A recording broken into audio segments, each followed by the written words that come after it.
Greetings, I'm the political ferret. Let's talk about the political compass. Yes, I know this system. And no, I won't use it. But let's start in the beginning, shall we? The classical system of right and left we use nowadays has its roots in the French Revolution. When the guys with political power met back then, the guys that wanted a lot of might for the king said right, and the fairer a guy said left, the less power this guy wanted to give the king. The topics did change over time, but the pattern remains. Right-wingers tend to promote a system that has proven to work.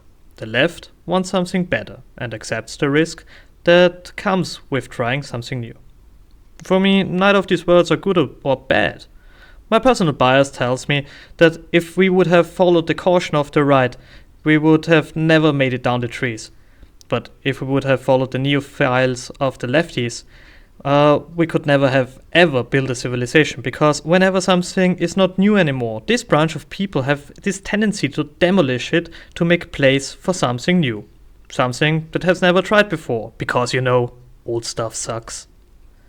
The political compass goes one step further and suggests that just because you want to stick with a traditional economy, which is a right position, you can still be very open for something that's socially left. So every mix is possible. My problem with this is it's still flawed. The compass suggests that if two people end up on the same point in this diagram, they are into the same thing, and that's not true. There are multiple ways to reach the same point, and that's very misleading.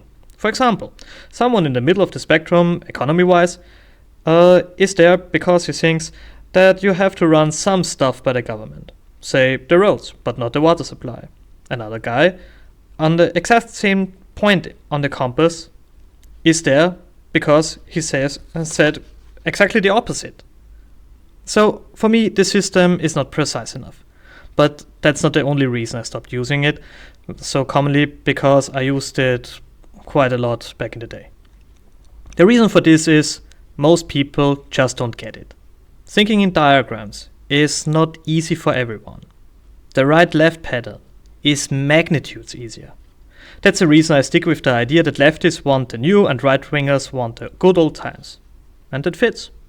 If you take into account that the radical interpretation of the right would be that we just follow our nature, while the radical left would want humans to get over their biology.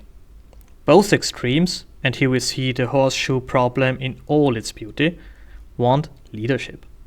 The right wants some kind of alpha animal that leads his pack against other packs, while the radical left dreams of crowds that follow a set of rules and ideas, dogma, and might say. And limit our animalic urges to behave on instinct. Instead of that, follow an intellectual set of rules and leaders. Those two things are closer together than you might think. While the radical right wants us to behave like wild wolves, the radical left wants us to behave like ants. It's a center that agrees that some basic rules lead to a point where freedom and security are in some kind of equilibrium that seems to be appealing to a larger crowd. The center, therefore, is not really the part of the spectrum that hasn't chosen between left and right. It's not even between these two poles. It's an extreme for itself. However, I think one key element of a new democratic movement is that we have to use terms that everybody can understand. And we should use Occam's razor very, very frequently to get rid of the unnecessary stuffs in definition. Keep it easy, keep it elegant, keep it understandable, and use tools like the political compass only if your discussion partner is able to understand it. Thanks for listening.